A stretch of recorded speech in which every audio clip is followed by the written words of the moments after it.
no place like the Cube.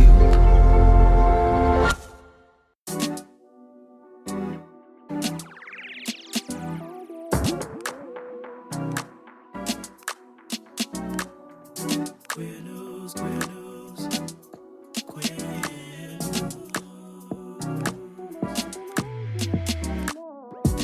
Family, this is your favorite queer radio personality, Anna DeShawn, and this is Queer News, your favorite weekly news pod where race and sexuality meet politics, culture, and entertainment. This is your number one stop for queer news done right, only on E3 Radio. My name is Assata Shakur, and I was born and raised in the United States. I am a descendant of Africans who were kidnapped and brought to the Americas as slaves. I spent my early childhood in the racist, segregated South. I later moved to the northern part of the country, where I realized that Black people were equally victimized by racism and oppression. I grew up and became a political activist, participating in student struggles, the anti-war movement, and most of all, in the movement for the liberation of African Americans in the United States. At this point, I think that it is important to make one thing very clear. I have advocated, and I still advocate, revolutionary changes in the structure and in the principles that govern the United States. I advocate self-determination for my people and for all oppressed people inside the United States. I advocate an end to capitalist exploitation, the abolition of racist policies, the eradication of sexism, and the elimination of political repression. If that is a crime, then I am totally guilty. Assata Shakur was a freedom fighter of the purest kind. She showed me and so many others like me what it means to give your life in the fight for Black liberation. And that example carries over into every other fight that I care so passionately about. She literally lived her life in exile after what she describes as a political lynching. The way she lived her life challenges me to think about what I'm willing to sacrifice for my own liberation, the liberation of the people I care so deeply about. What does that look like? And family, one of the greatest gifts she gave the movement was her words. And the movement took her words and formed them into a chant. And you can hear this chant in Black liberation spaces, in Black liberation music. And it's a call and response. And so I'm going to say the line, and then I'm going to give you time to actually say the line yourself. Because it is in the call and response that you really feel it. And it often starts as a whisper, and then it gets louder, and it gets louder, and it gets louder. You ready? You ready? Let's go. It is our duty to fight for our freedom. It is our duty to win. We must love each other and support each other. We have nothing to lose but our chains. It is our duty to fight for our freedom. It is our duty to win. We must love each other and support each other. We have nothing to lose but our chains. It is our duty to fight for our freedom. It is our duty to win. We must love each other and support each other. We have nothing to lose but our chains. Ashe. Family, this is our 300th episode. This right here is our 300th episode. It is unbelievable to believe that we've been on the journey long enough to have produced 300 episodes of this podcast. As I was talking with our new associate producer, Mayana, about how to celebrate this milestone, I've been really at a loss. And the fact that I'm honoring Assata Shakur at the beginning of this episode, remembering her legacy of what it means to be a freedom fighter, what it means to truly stand up for what you believe in so fiercely, so unapologetically. That is no accident. And so, may this podcast and may my work be fierce, be unapologetic, and be very clear that queer liberation is the only option. And so with that, family, happy 300th episode. Whew. Thank you for being on this journey with me. And let us continue to create podcast magic out here, okay? All right. Now let's get into it. Now for the news. In politics, California lawmakers pass a bill to protect the medical data of our transgender siblings. A bipartisan bill was introduced to reinstate the LGBTQ suicide emergency hotline. And how can we not talk about former Vice President Kamala Harris's tell-all memoir? Now, in culture and entertainment, record-breaking transgender Grammy-winning artist Liniker was nominated for 7 Grammys. And a record-breaking number of out queer athletes have competed in the World Championships and in the WNBA playoffs. We are everywhere, okay? Let's talk about it and let's get into it. Family, in politics, California has found another way to fight back and protect our trans siblings. California lawmakers recently passed a bill 30-10 to protect the medical data of our transgender siblings. This bill stops healthcare providers from releasing gender-affirming care information via subpoenas based on other states' laws targeting them. And we know those states, yes, we know those red states that are going after our trans sibs. Now, this new bill, SB 497, it builds upon the Transgender State of Refuge law, which passed in 2022, guarding trans folks from persecution from outside state laws and policies. SB 497 also aims to prevent law enforcement from outside states targeting trans folks over prescription drug data. Drug data that we know they use to target them. This bill was authored by State Senator Scott Wiener, a Democratic state representative who has been a long-time advocate for the community. Now, after the bill passed, he said this: as the Trump administration attempts to make trans and non-binary people the scapegoats for their fascist takeover, California must stand up to protect them. Right-wing groups and individuals have used publicly available personal information to harass trans folks in California and across the nation. There's no reason this sensitive information should be public, and I have every confidence Governor Newsom will ensure the trans community receives this basic protection. Now, we gonna hope Governor Newsom signs this bill because he has about 3 on his desk right now regarding trans folks. SB 497 is sponsored by Trans Family Support Services, Trans Youth Liberation, Planned Parenthood, and Equality Florida. We love when we see our organizations together. We love when we see our politicians come together to protect our trans siblings in this moment.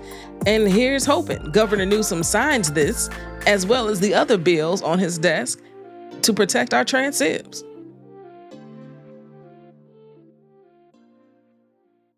For our next political story, in July, Trump cut services.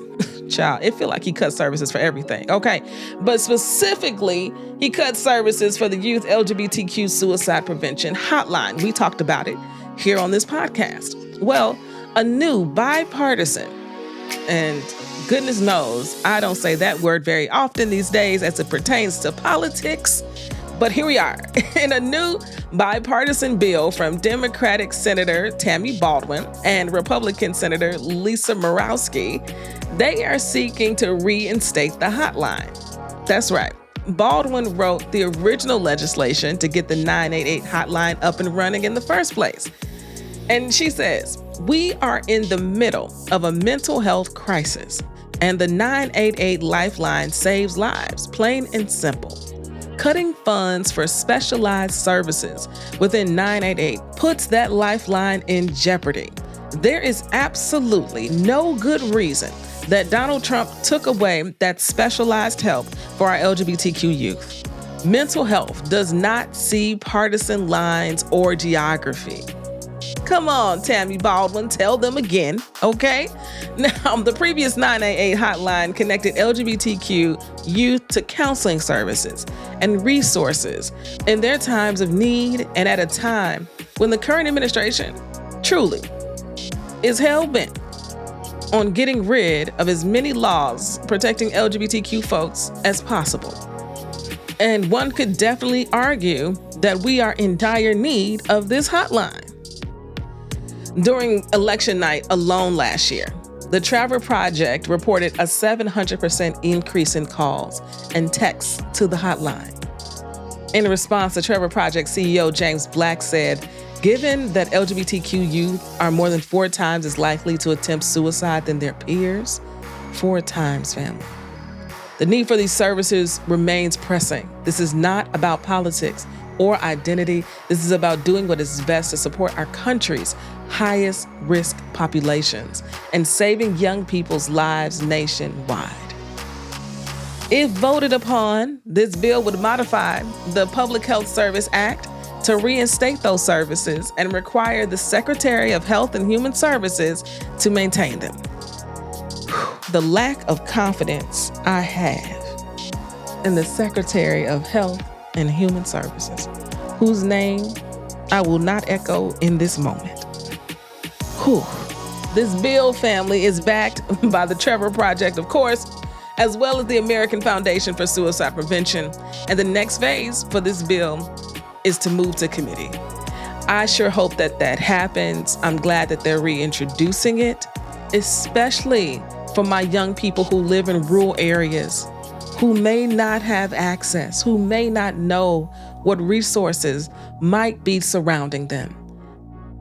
This hotline was a lifeline for them.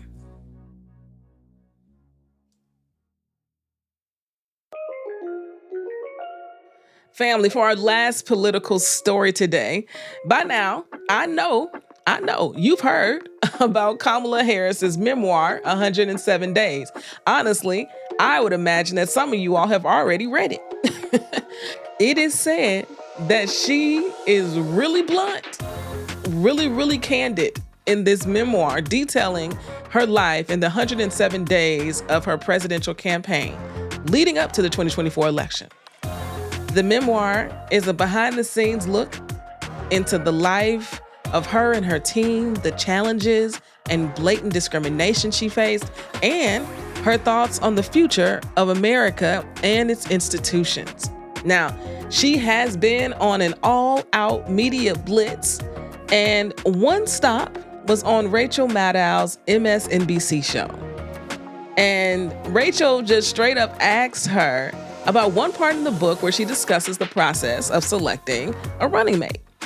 And she talks about Josh Shapiro and Pete Buttigieg. But specifically, Rachel asks about Pete, because this is what Kamala writes in her book. She says, "He would have been an ideal partner if I were a straight white man. But we were already asking a lot of America to accept a woman, a black woman married to a Jewish man. Part of me wanted to say, screw it, let's just do it. But knowing what was at stake, it was too big of a risk. And I think Pete also knew that, to our mutual sadness." Rachel responded, asking her to just elaborate on that a bit because it is hard to hear. With you, as you're the first woman elected vice president, you're a Black woman and a South Asian woman elected to that high office, very nearly elected president. Rachel went on to say that he couldn't be on the ticket effectively because he was gay. It's hard to hear. Whew. Family, this has had the internet in a tizzy, okay?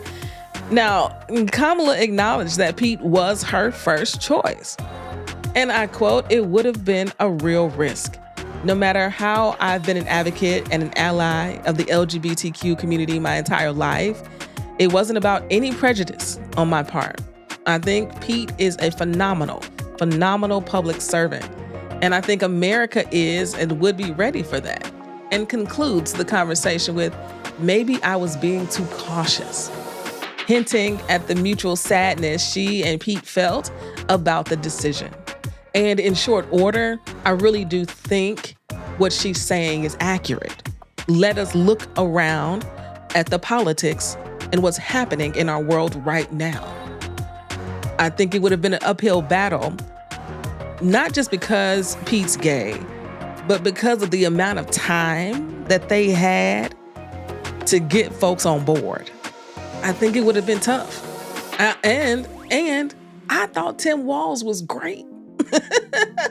I thought his energy, his family, his story, his politics, I think they were the perfect duo, honestly, and I think she made the right choice. For the campaign that they decided to run, which was a campaign trying to lean, because I was at the DNC, lean towards the moderates. Okay? For the campaign that they wanted to run, they made the right decision.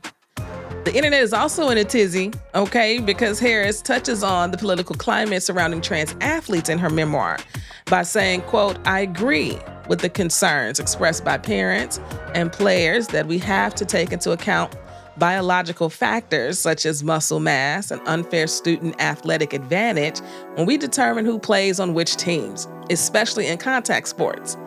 With goodwill and common sense, I believe we can come up with ways to do this without vilifying and demonizing children." She goes on to say, "This is a community with which I have a deep connection. There was no way I was going to go against my very nature and turn on transgender people." Ooh, Chile. When I saw this comment come up, I said to myself, she doesn't even realize that her comments have turned on transgender people. And then my next thought was, this sounds so familiar to me because it sounds like the rhetoric that was espoused around gay marriage years ago. And I'm comparing these two because at the end of the day, the foundation is ignorance. It is a lack of understanding, a lack of honest, truthful information getting to the people. And I think in time, the same thing that happened with gay marriage will also happen for our trans siblings who are athletes. That they too will come out on the other side of this. But I do think it's going to take some time because the rhetoric has been so dangerous and yet so successful. 107 Days is out right now. Guess who's going to see if I got an Audible credit so I can go take it all in? I think you should do the same. Now let's take a quick break. When we get back, we'll jump into culture and entertainment. Family, imagine this. You're not just checking boxes, you're being rewarded for real, meaningful progress towards your crazy-ass goals. With Focal Point Coaching's 90-day impact program, it's about the results you create. Hit your goals, get your money back for the program. Your next 90 days could change everything. Sign up now at focalpointforyou.com. That's focalpoint, the number 4, the letter U.com.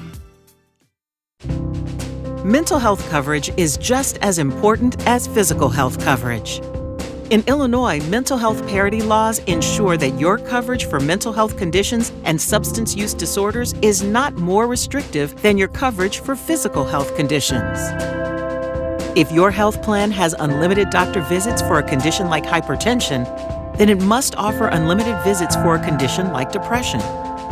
Learn more at getcoveredillinois.gov.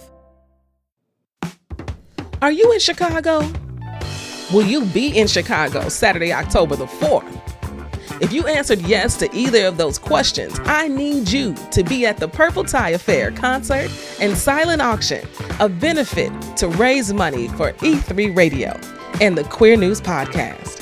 We can't do this alone, and we don't want to, and we want to have fun doing it. So come enjoy good music, drag performances, and a fire silent auction and community. Get your tickets at e3radio.fm. See you there.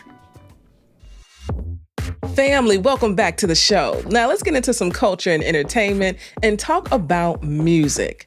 Brazilian singer and songwriter Liniker, who identifies as a Black trans woman, has made history again at the Latin Grammys, receiving not one, not three, not five, but family, 7 nominations. She has been nominated for the following categories, okay? Album of the Year, Record of the Year, Song of the Year, Best Engineered Album, Best Portuguese Language Contemporary Pop Album, Best Portuguese Language Urban Performance, and Best Portuguese Language Song. She also made history back in 2022 as the first trans woman to win the Grammy for Best MPB Album. Now, MPB stands for Música Popular Brasileira, or Brazilian Popular Music. In an Instagram post, this is what she had to say after finding out she was nominated for 7 Grammys. Now, this is translated from its original language, okay? And she says, "I'm happy and grateful to make a record like this with 100% Brazilian signature, with independent production, with an exceptional team of professionals, with love and zeal for what has given me a career until today, which is poetry. Thanks to my fans for being with me in this to cheer for many years, and to say that I already feel victorious just because of these indications. Thank you, Mom, for reminding me that I'm worthy of living happiness and powerful to fly the most beautiful flights of my life." In 2022, Liniker went solo. And today, to be nominated for 7 nominations, what a journey. The 26th annual Latin Grammy Awards is set to air on November the 13th. And you know we're going to be cheering Liniker on, period.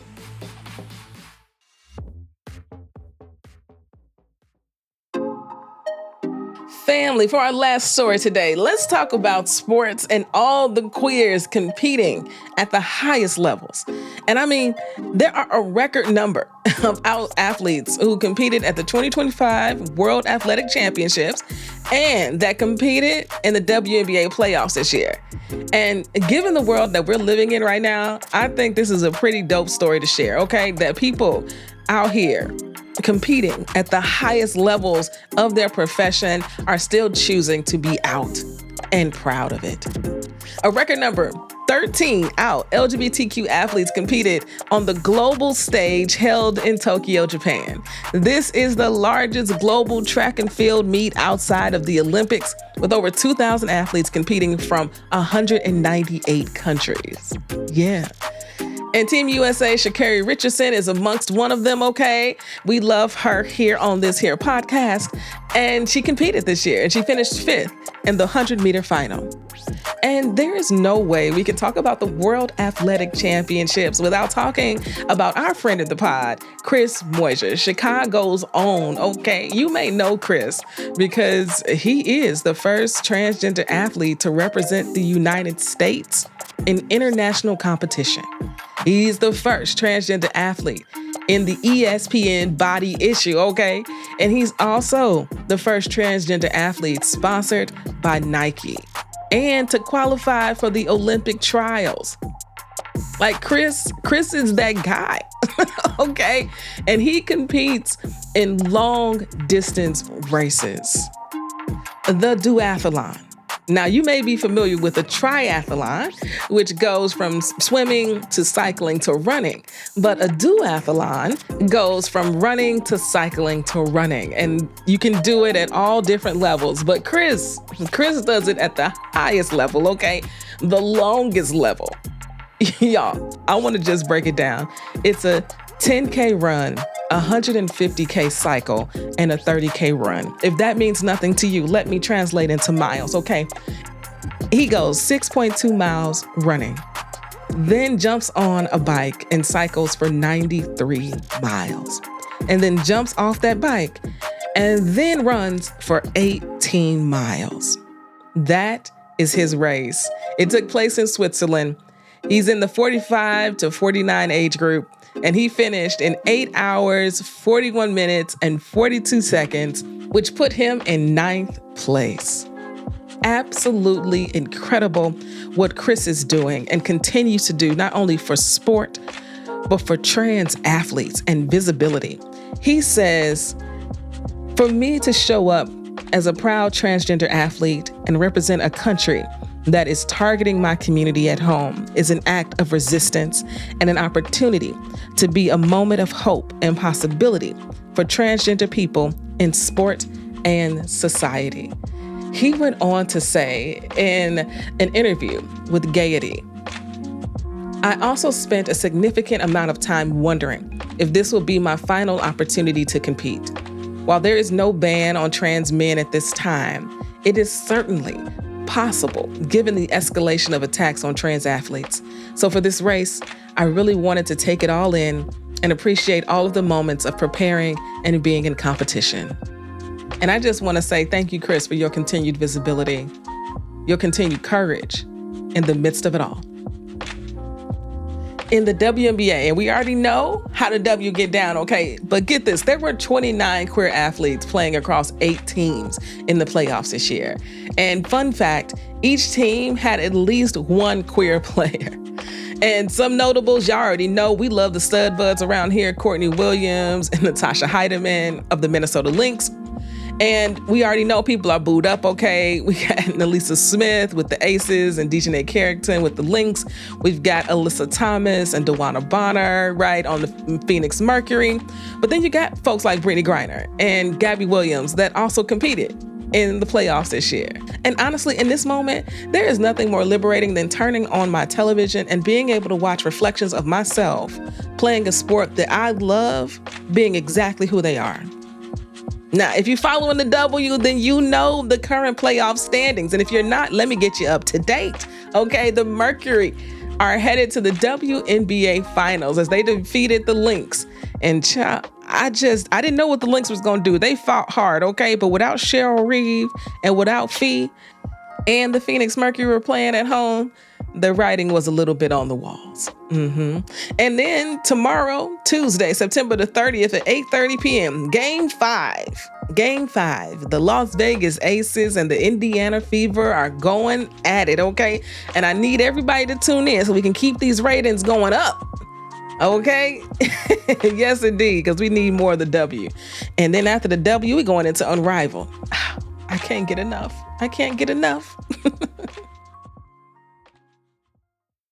And y'all know what it is. It's time for Anna's Got a Word, because Anna's always got a word. And honestly, I said my word at the top of the show, acknowledging and celebrating our 300th episode, okay? And I just want to take this time to say thank you to the people who make this show possible. When I started, I was doing this every single day by myself, everything, beginning to end. What was I thinking? And today, in this moment, we have a team. And that's because our QCrew continues to financially support us. It's because you continue to tune in and listen. And so thank you, Ryan, for being our editor and being a partner and getting this out every single week. I have to say thank you to Tony, who is editing our video content. Yes, and extending the reach of our work. I must say thank you to Laren, my assistant, who is sending out interview inquiries, okay, on behalf of the Queer News Podcast and myself. And I've got to say thank you to our new associate producer, Mayana, who is researching and writing scripts for me and being a thought partner for this podcast. And thank you, literally you listening to this podcast, If people stopped listening, I would stop doing it. Quite literally, no ifs, ands, or buts about it. If y'all stop listening, I would stop doing it. I do this podcast to keep us all informed. And if there was no need for it, I would stop doing it. But y'all keep listening and y'all keep reminding me just how important it is. And so here we are. And here's to 300 more, okay? Yes, indeed. Thank you, family. And I also think it's pretty special to hit this milestone on the precipice of our 11th annual Purple Tie Affair, where we're going to raise money for E3 Radio and for this podcast so that we can be more financially sustainable in doing this work. Thank you. Thank you, family. I can't wait to tell y'all about the Purple Tie Affair when we get back. I can't wait. Till next week. Peace.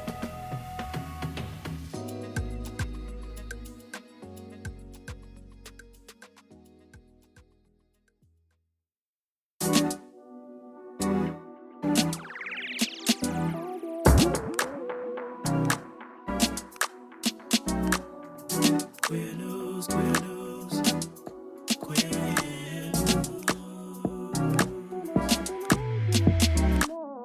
If you've enjoyed what you heard, rate and review us inside your favorite podcasting app.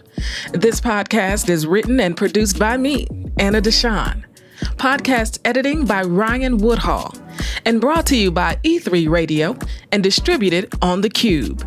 We are Queer News Done Right.